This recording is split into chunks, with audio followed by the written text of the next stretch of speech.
Good morning everyone. आइए start करते हैं अपने आज के लेक्चर के साथ। लास्ट लेक्चर में हम लोग क्या कर रहे थे? पहली बात तो अपना पेज नंबर आपकी बुक में कौन सा है? मेरे पास 2.10 है।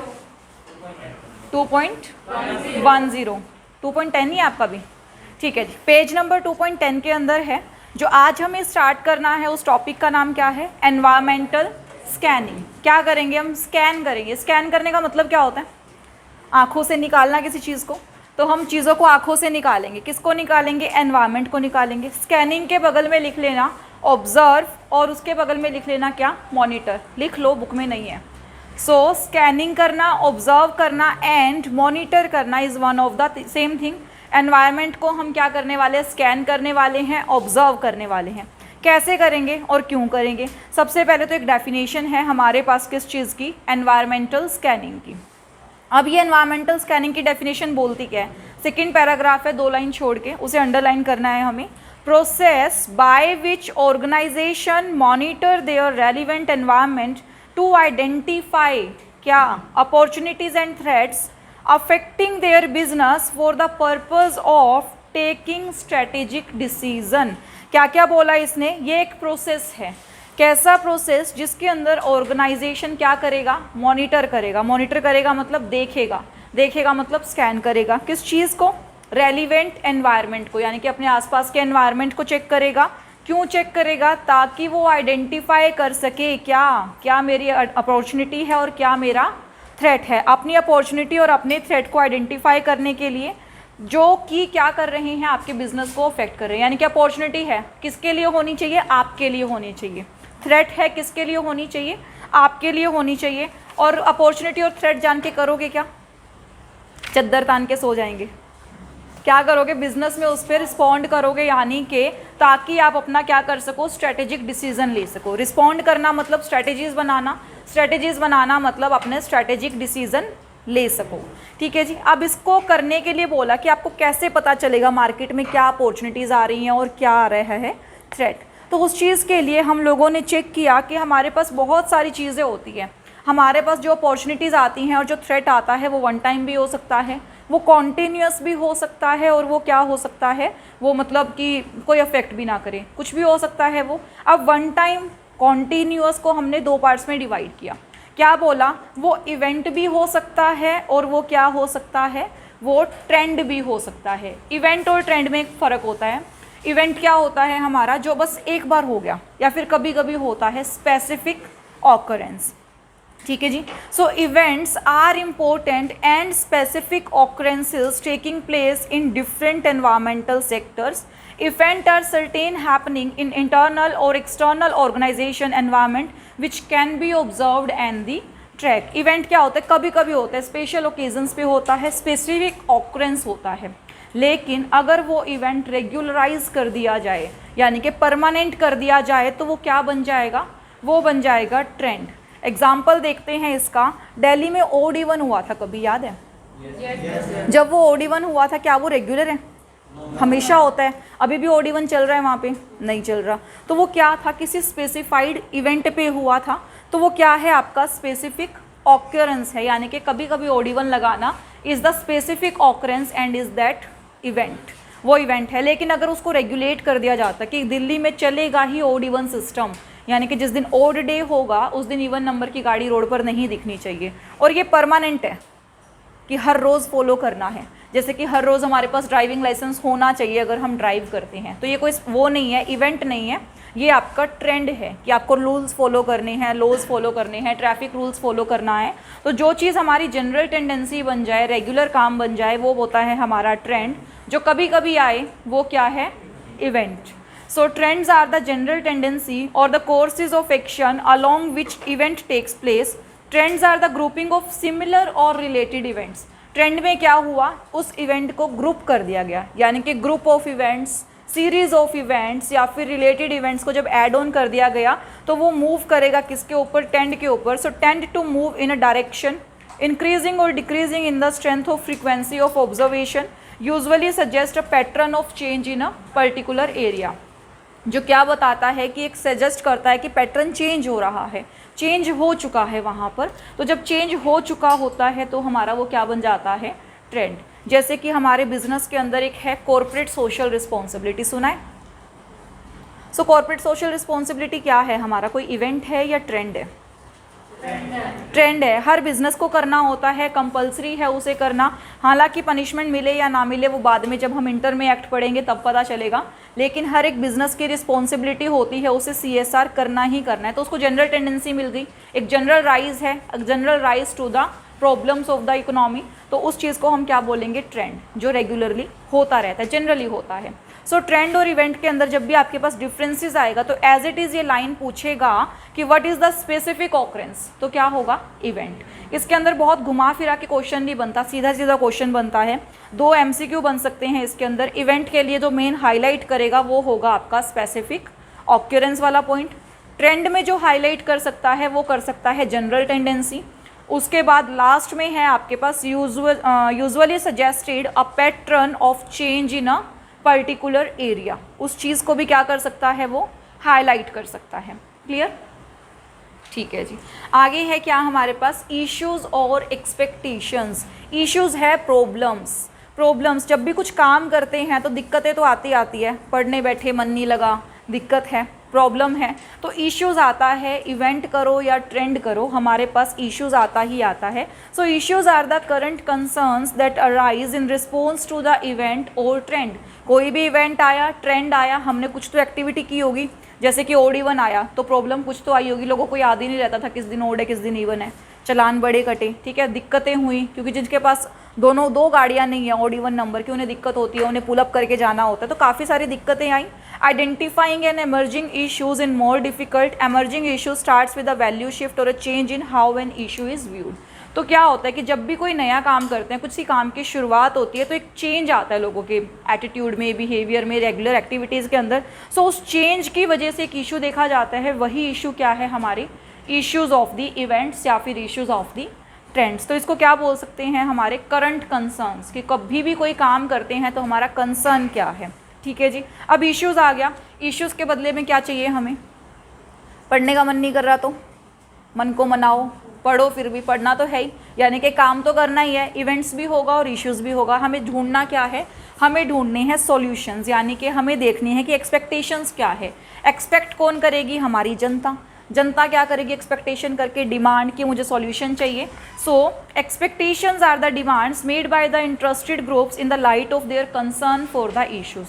जैसे ही इश्यूज़ आएंगे, इश्यूज़ की होंगी एक्सपेक्टेशंस की, इसे कैसे दूर किया जा सकता है। जो ये एक्सपेक्टेशंस होंगी इसको हम डिमांड बोल सकते हैं, और डिमांड से आगे निकल कर क्या आएगा हमारे पास, solution. So demand is input, input will be processed into the solution, तो solution will be our output. Clear इतना?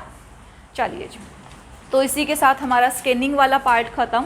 अब आगे है वो वाला पार्ट जो आप सबको आता है और आप मुझे कराओगे, क्या है, बिजनेस एनवायरनमेंट। हमने अभी तक पढ़ा था कि बिजनेस एनवायरनमेंट क्या है, blanket of an organisation, organisation के बाहर की चादर है। अब हमें ये बताता है कि बिजनेस ऑर्गेनाइजेशन बाहर की चादर तो है ही है, हमारी अंदरूनी क्वालिटीज़ भी हैं, यानी कि इंटरनल फैक्टर भी है। सो business environment is of 2 types, first one is internal environment, second one is external environment. तो क्या बोलता है, इंटरनल एनवायरनमेंट में क्या क्या चीज़ें आएंगी। सबसे पहली बात तो इंटरनल एनवायरनमेंट वो है जो आपकी क्या है, बिजनेस के अंदर ही है, आपके ऑर्गेनाइजेशन के, यानी कि अपने अंदर ही है। आपकी बुक्स में एक एग्जांपल दिया होगा इंडिया का, वर्ल्ड का, और वर्ल्ड के बाहर क्या रखा है आपका पूरा का पूरा यूनिवर्स। तो इसमें क्या बोला हुआ है इसने, चलो बना ही लेते हैं वो डायग्राम। तो इसने क्या बोला है, एक है हमारे पास क्या, इंडिया, इंडिया का ये सर्कल बनाया हुआ है, फिर एक बड़ा सर्कल बनाकर क्या दिया है इसने, वर्ल्ड, फिर उसके बाहर पूरा बनाया है इसने क्या, यूनिवर्स। अगर हमें इंडिया के कॉन्टेक्स्ट में बात करनी है तो हम किस तरीके से बात करेंगे, हमें बोला गया है कि जो ये इंडिया है ना, अगर हमें इंडिया के लिए स्ट्रेटजीज बनानी है तो इंडिया के अंदर की जो चीज़ें हैं वो इसका क्या है, इंटरनल एनवायरनमेंट। अगर हम पूरे यूनिवर्स की बात करें तो इंडिया की जो लॉ है वो अपने अंदर को तो कंट्रोल अच्छे से कर सकते हैं ना, ठीक है। तो इंडिया के अंदर की जितनी भी चीज़ें आएंगी वो क्या होगा, हमारा इंटरनल एनवायरनमेंट। क्या इंटरनल एनवायरनमेंट के अंदर कोई प्रॉब्लम्स नहीं होंगी हमें, क्या इंडिया के अंदर प्रॉब्लम्स नहीं होती, होती हैं, लेकिन ये कंट्रोलेबल है, हमारी गवर्नमेंट रूल्स बनाएगी और इसको कंट्रोल किया जा सकता है। इंडिया के बाहर जो आ गया, यानी कि हमारी अदर नेटिव कंट्रीज़ आ गई या और कंट्रीज़ है, अदर कंट्रीज़ है, वो मिलाकर क्या बनाती है हमारा पूरा वर्ल्ड।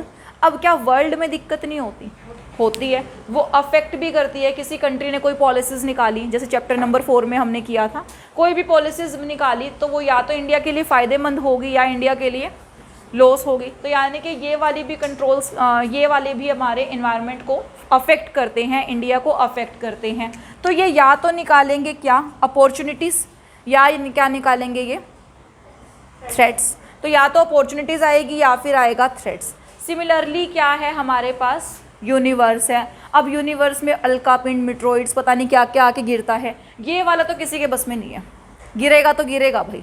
तो ये क्या है हमारा कंप्लीटली एक्सटर्नल एनवायरनमेंट। तो यानी कि इंडिया के अंदर वाले को बोला गया इंटरनल, इन दोनों को प्लस किया तो ये क्या है हमारे पास एक्सटर्नल। ये तो कतई औकात से बाहर है, तो इसे क्या बोल दिया, मैक्रो।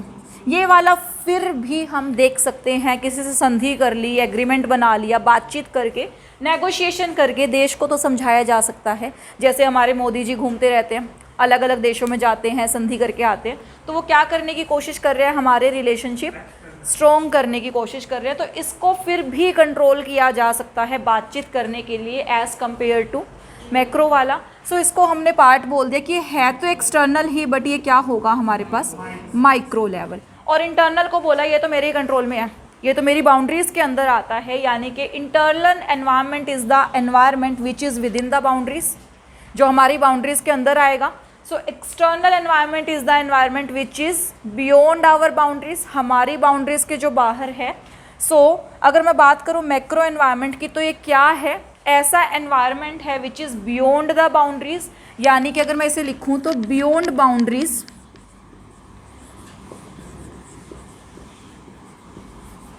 बट कंट्रोलेबल,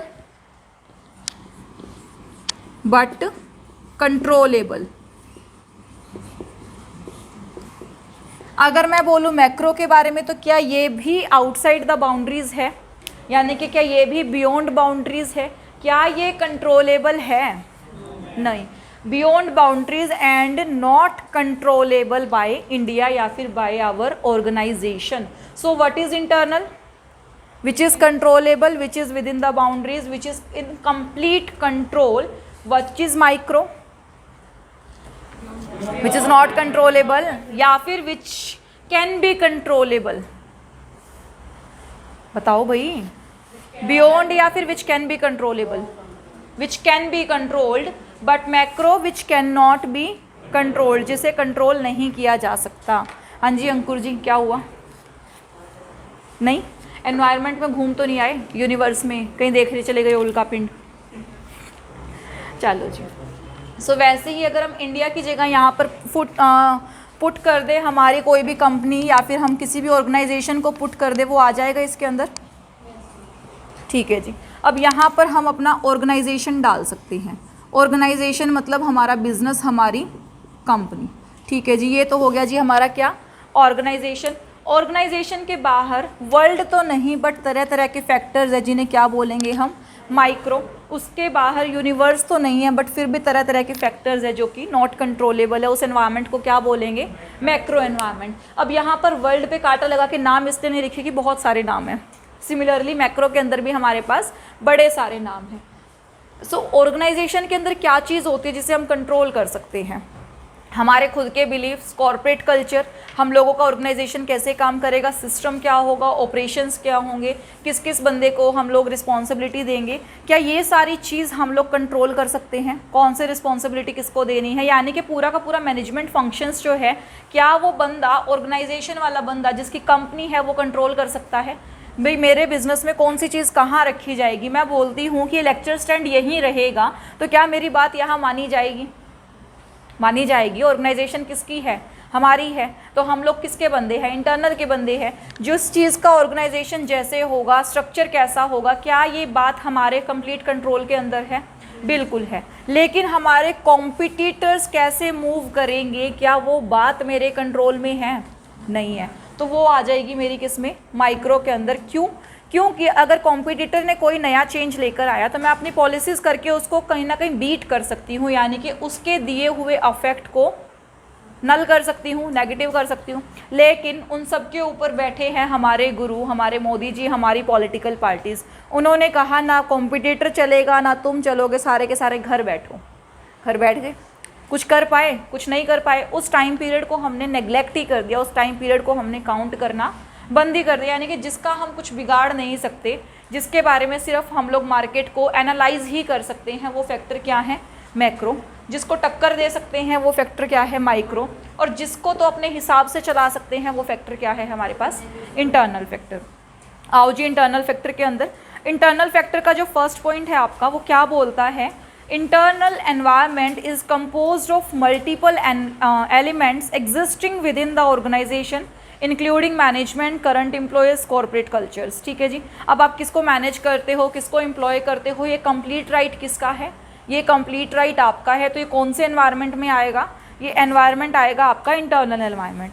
आगे क्या बोलता है? Internal environment is the condition, people, event, factor within an organisation. यानी कि हर वो चीज़ जो ऑर्गेनाइजेशन की बाउंड्रीज के अंदर आएगी, that is what? Internal environment. यानी कि that influences activities and choice, particularly the behaviour of the employees. यानी कि क्या अफेक्ट करता है इंटरनल एनवायरनमेंट? आपकी चॉइस को और आपकी एक्टिविटीज़ को, आपको किस तरीके से काम करना है, वो क्या है? आपका इंटरनल एनवायरनमेंट। क्लियर? ठीक है जी, आगे आ जाओ। अगला है हमारे पास क्या? External environment. सिमिलर चल रहा है ना आप लोगों की बुक्स के अंदर। आगे क्या है हमारे पास? External environment. अब एक्सटर्नल एनवायरनमेंट के अंदर फर्स्ट लाइन एक लिखी हुई है कि business doesn't operate in vacuum. अब वैक्यूम मतलब अ सुनसान प्लेस या फिर अ आइसोलेटेड प्लेस।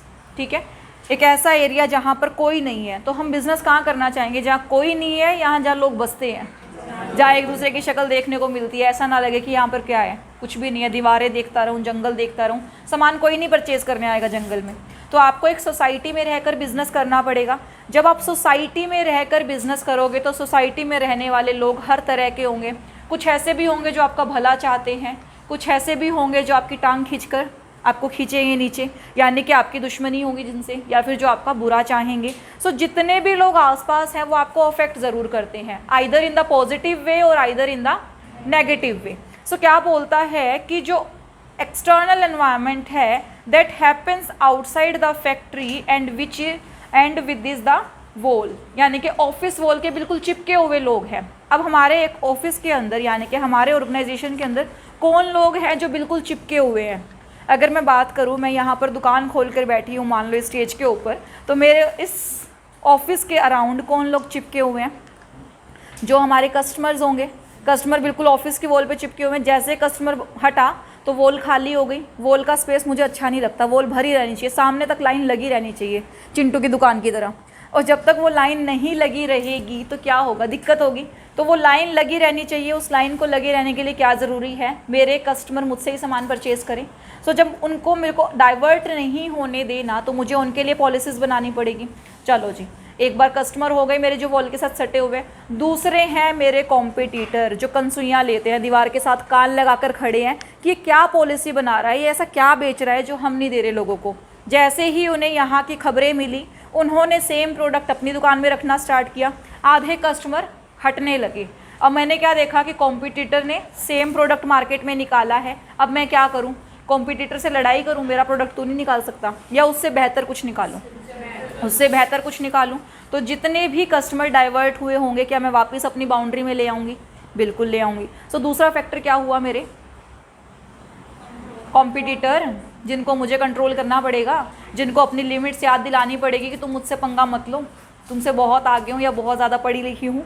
ऐसा क्या होगा? उन लोगों से मुझे क्या करना पड़ेगा? अपने कस्टमर्स को बचाना पड़ेगा। तो यानी कि उनको भी कंट्रोल करना है। और किसको कंट्रोल करना है? हमारे पास है चिंटू। ठीक है जी, चिंटू के पास दो लोग और हैं, मान लीजिए एक तो है राहुल और एक है अभिषेक।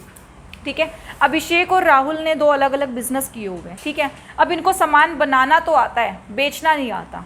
अब बेचने के लिए क्या करें? ये कोई बंदा अपॉइंट कर ले। इन्होंने एक इंटरमीडिएरी अपॉइंट किया, एक होलसेलर अपॉइंट किया जिसका नाम है क्या? चिंटू। ठीक है जी। अब चिंटू सामान लेकर आता है अभिषेक से भी, चिंटू सामान लेकर आता है राहुल से भी, दोनों का सामान बेचता है।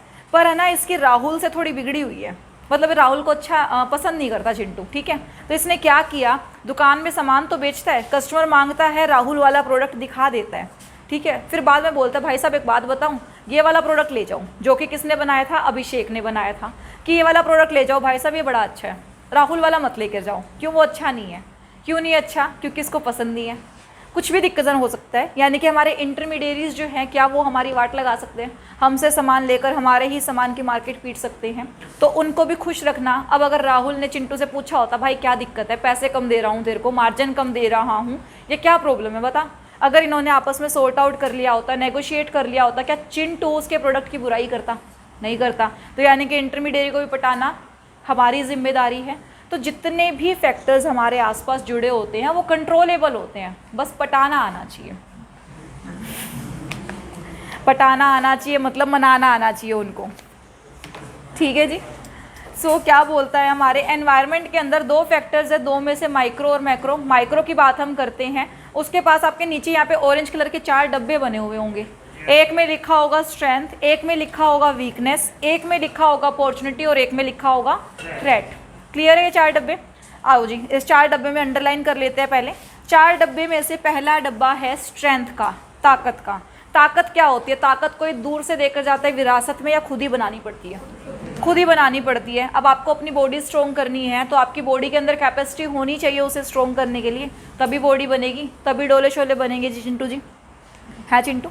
डोले शोले कब बनेंगे, जब बॉडी में ताकत होगी या कोई दूसरा देके जाएगा, ताकत होएगी। तो स्ट्रेंथ क्या है हमारी, strength is our inherent capacity. तो स्ट्रेंथ हमारी इनहेरेंट है, यानी कि हमारे अंदर ही छुपी हुई होती है जिसको उजागर करना पड़ता है। तो inherent capacity which organisation can use to gain. अब इनहेरेंट कैपेसिटी है, हम स्ट्रोंग है, कहीं पे लड़ाई होगी दूसरों को पछाड़ सकते हैं, कहीं पर कंपटीशन की बारी आएगी तो हम जीत सकते हैं उस कंपटीशन में।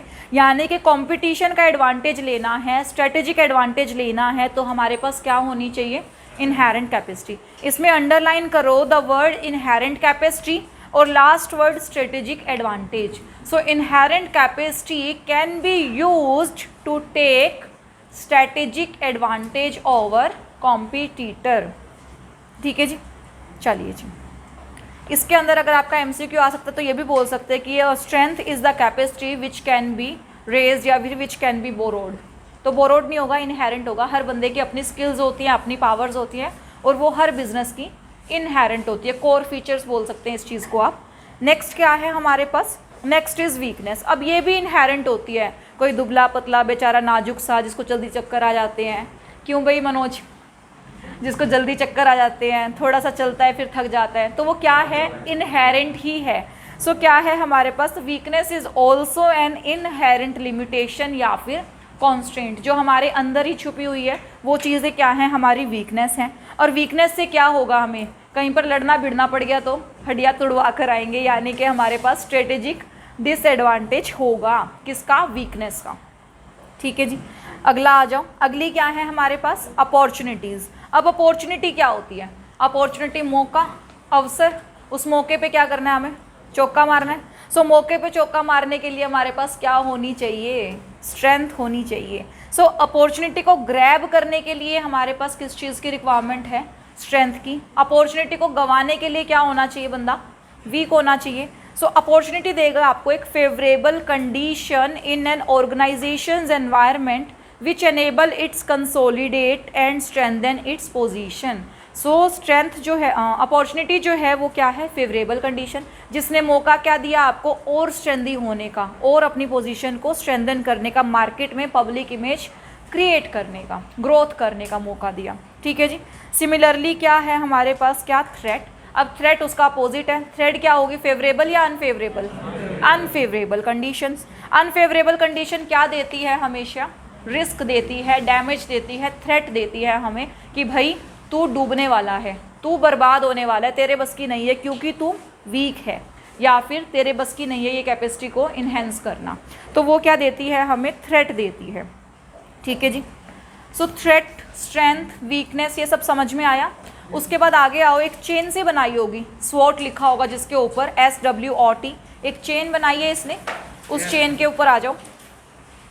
चेन में एस क्या लिखा हुआ है, यूजिंग स्ट्रेंथ। यूजिंग स्ट्रेंथ के बाद आ जाओ आप ओ और टी पे। हम यूजिंग स्ट्रेंथ करके क्या कर सकते हैं, कैपिटलाइज अपॉर्चुनिटीज, अपॉर्चुनिटीज को ग्रैब कर सकते हैं, या फिर न्यूट्रलाइजिंग थ्रेट्स, मार्केट ने थ्रेट दिया है हमें जिसको हम अपॉर्चुनिटी में कन्वर्ट तो नहीं कर पा रहे लेकिन उसके इफेक्ट को ज़ीरो कर सकते हैं। यानी कि कुछ ऐसी स्ट्रेटजीज बना सकते हैं कि थ्रेट हमें ज़्यादा नुकसान ना पहुंचा पाए। तो ओ और टी को कैपिटलाइज या न्यूट्रलाइज करने के लिए हमें क्या चाहिएगी, स्ट्रेंथ चाहिएगी। ठीक है जी। आगे क्या है हमारे पास डब्ल्यू। अब डब्ल्यू को फिर इन दो से लिंक करके देखो, minimising impact of weakness, capitalising opportunities. अगर हमारे पास वी होगा यानी कि डब्ल्यू होगा, वीकनेस होगी, तो वो क्या करेगा, मिनिमाइज करेगा अपॉर्चुनिटीज़ को, यानी कि कम कर देगा। जितना बेनिफिट हमें मिल सकता था उतना नहीं मिलेगा। आगे क्या बोलता है, minimising impact of weakness, neutralising threats, यानी कि थ्रेट को जो कम करने की क्षमता थी वो भी कम है हमारे पास, तो थ्रेट हमें और ज़्यादा अफेक्ट करेगा। पहले ही कमज़ोर थे, उसके ऊपर से बीमार और हो गए, और ज़्यादा कमज़ोरी आएगी ना उसके अंदर, बंदे के अंदर। अगर इंसान के साथ कंपेयर करें, बिज़नेस पहले ही कमज़ोर चल रहा था, थ्रेट और आ गया मार्केट से, तो बिज़नेस क्या होगा, डूब ही जाएगा, बिल्कुल डूब जाएगा। हंसी आ रही है क्यों, मनोज की याद आ गई कमज़ोरी सुनते ही। चलो जी, इस अब स्वोट एनालिसिस के ऊपर आओ। क्या स्वोट एनालिसिस क्या है, इसका फुल फॉर्म पता है? अगर मैं पूछूं स्वोट is the acronym for, स्वोट is the acronym, बिल्कुल एक्रोनिम वर्ड जो है कई बच्चों को नहीं पता होता एक्रोनिम का मतलब, इसलिए यूज़ किया है। लास्ट लाइन के अंदर है स्वोट is the acronym for strength, weakness, opportunities and threat. Acronym का मतलब होता है आपकी शॉर्ट फॉर्म। ठीक है जी। चलो जी, अब इसके बेसिस पे हमें क्या पता चलता है, स्वोट के बेसिस पे स्ट्रेंथ और वीकनेस किसका पार्ट है। स्ट्रेंथ और वीकनेस क्या इनहेरेंट है या कहीं बाहर से उड़ती उड़ती आएंगी? इनहेरेंट है। इनहेरेंट है तो कहीं ना कहीं इंटरनल है, इंटरनल कैपेसिटी से रिलेट करती है। तो जब बात आ जाएगी कैपेसिटी की, तो कैपेसिटी से हम किसको कंट्रोल कर सकते हैं, माइक्रो को। तो स्ट्रेंथ और वीकनेस की बात होगी हमारे माइक्रो एनवायरनमेंट के अंदर। अपॉर्चुनिटी और थ्रेट जो कि हम कंट्रोल तो नहीं कर सकते, लेकिन या तो उस मौके पे चौका मार सकते हैं या फिर उससे घबरा कर घर बैठ सकते हैं। तो वो क्या है, नॉन कंट्रोलेबल फैक्टर से आएगी। तो वो कहाँ पर आएगी, मैक्रो एनवायरनमेंट में। सो मैक्रो एनवायरनमेंट क्या देगी हमें, अपॉर्चुनिटी या फिर थ्रेट।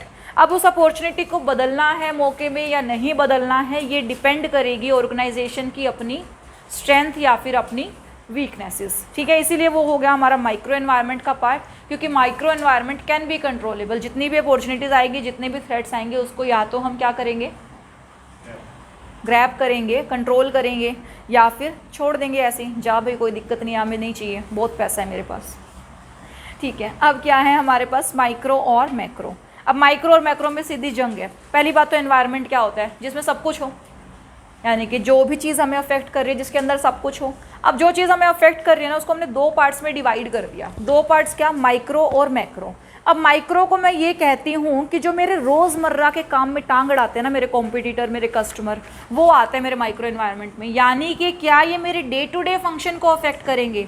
आज सेल ज़्यादा है, कल उन्होंने हवा बनाना शुरू कर दिया, इसका प्रोडक्ट तो बेकार है, आज सेल कम हो गई, तो मुझे अगले दिन की स्ट्रैटेजी बदलनी पड़ेगी। डे टू डे फंक्शंस पे काम करता है, डेली इनकी स्ट्रैटेजीज बदलती रहती है।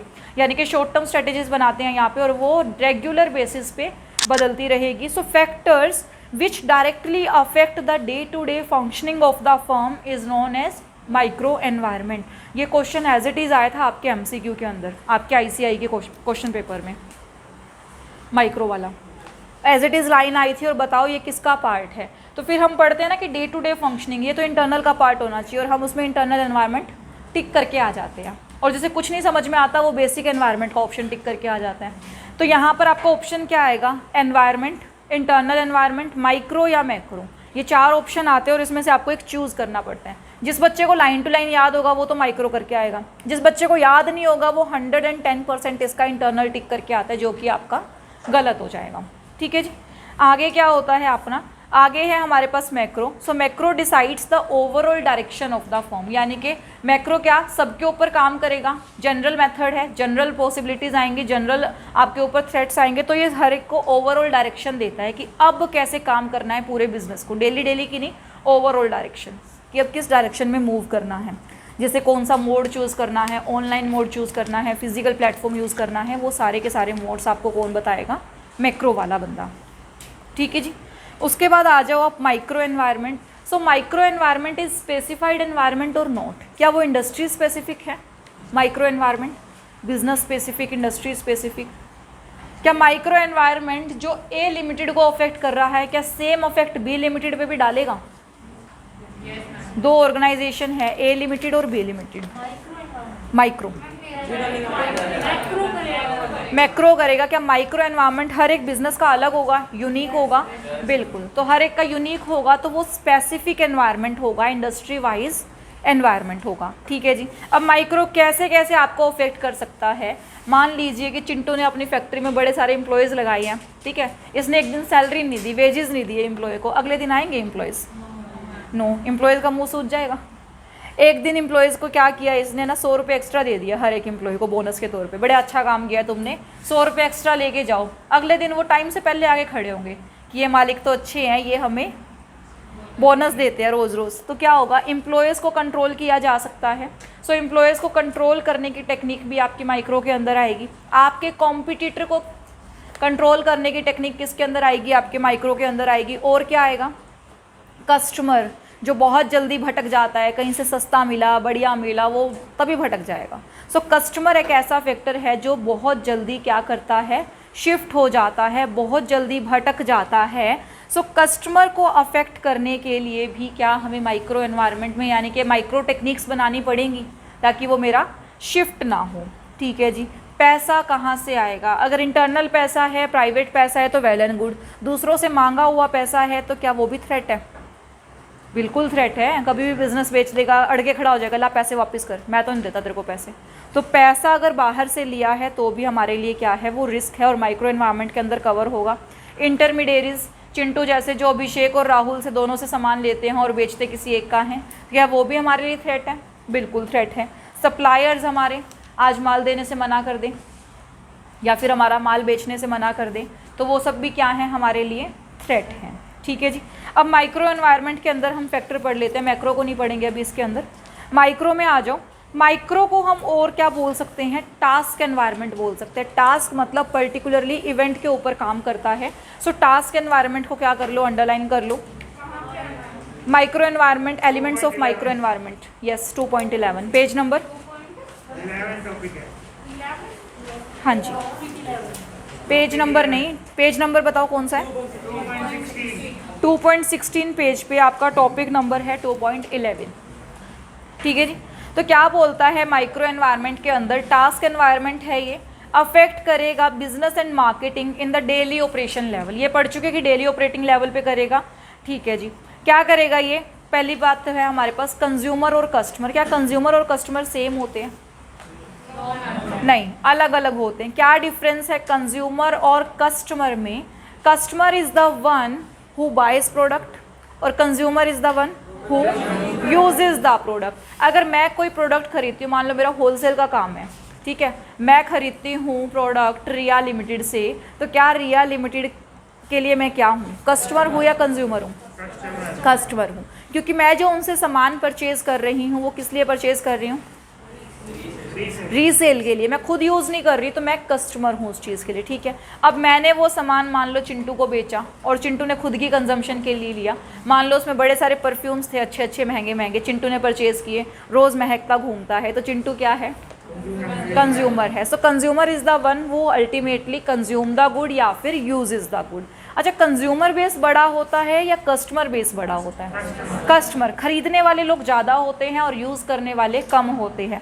मान लो मैंने अपने घर में साल भर का राशन खरीदा है, तो साल भर के राशन के लिए मैं कस्टमर तो बन गई कि साल भर का एक ही दिन में खा जाऊंगी? नहीं, तो मैं कंज्यूमर नहीं हूँ साल भर के राशन के लिए। अपनी होलसेलिंग की दुकान पे मैंने बड़े सारे प्रोडक्ट खरीदे हैं, सारा मैं खुद तो कंज्यूम नहीं करूँगी, अलग अलग कंज्यूमर्स उसको कंज्यूम करेंगे। सो मैंने सामान खरीदा बल्क में, कस्टमर सामान खरीदता है बल्क में, कंज्यूमर सामान खरीदता है अपनी कंजम्पशन क्वांटिटी के हिसाब से। अच्छा, मुझे फोकस, अगर मान लो मैं एक बिज़नेस हूँ, मुझे किस पे फोकस करना चाहिए, कस्टमर पे या कंज्यूमर पे? कस्टमर पे या कंज्यूमर पे? कस्टमर पे। सभी का यही ओपिनियन है कि मुझे कस्टमर पे।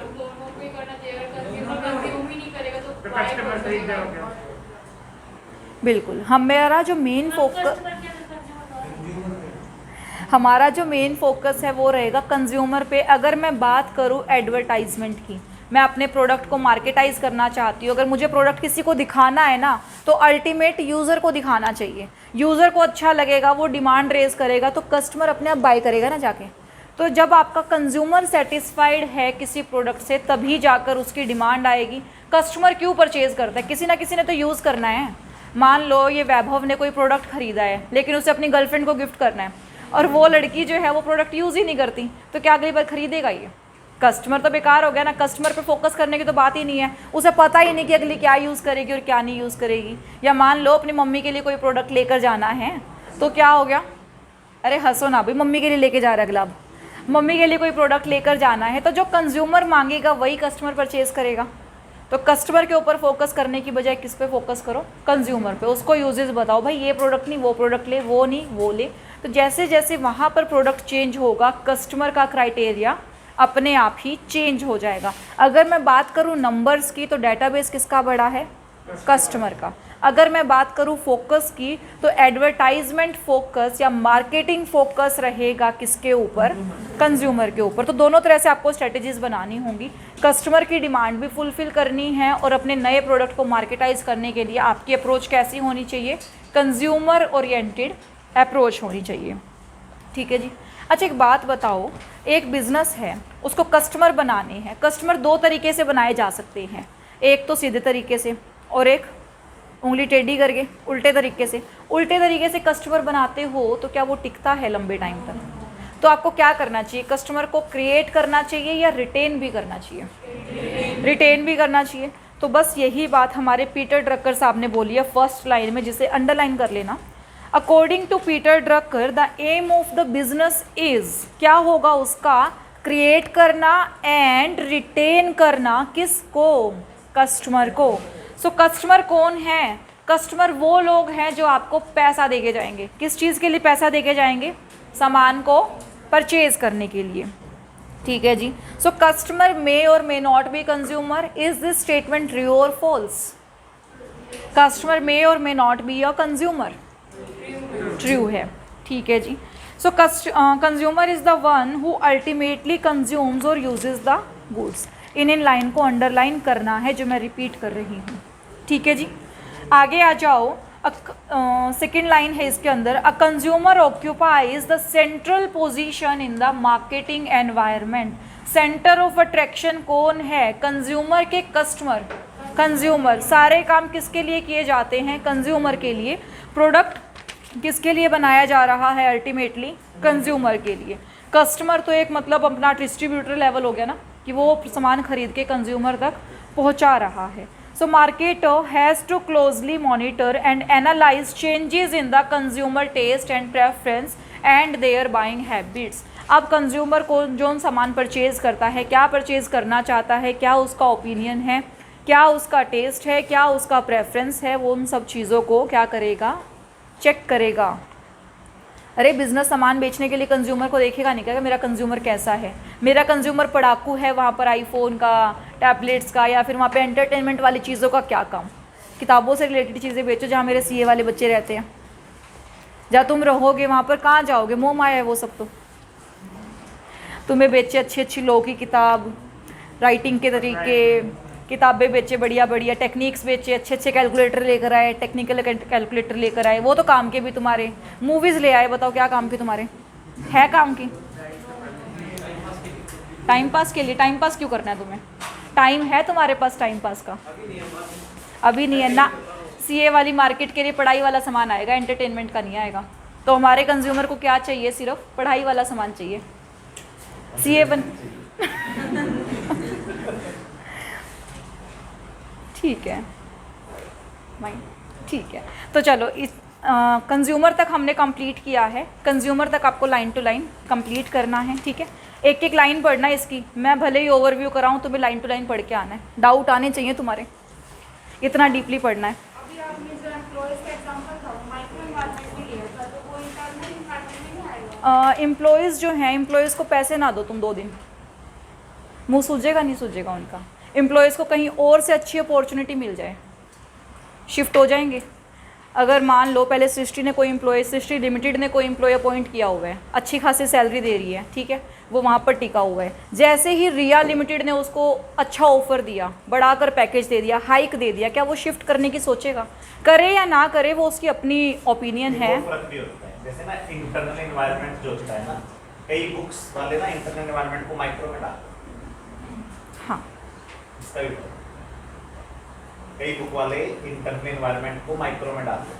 एक जगह तो लिख देंगे कि ये अलग है, और दूसरी जगह इंटरनल वाले को मैक्रो में तो ठोक नहीं सकते, माइक्रो में डाल देते हैं कि मैक्रो तो फिर कंट्री लेवल का होगा।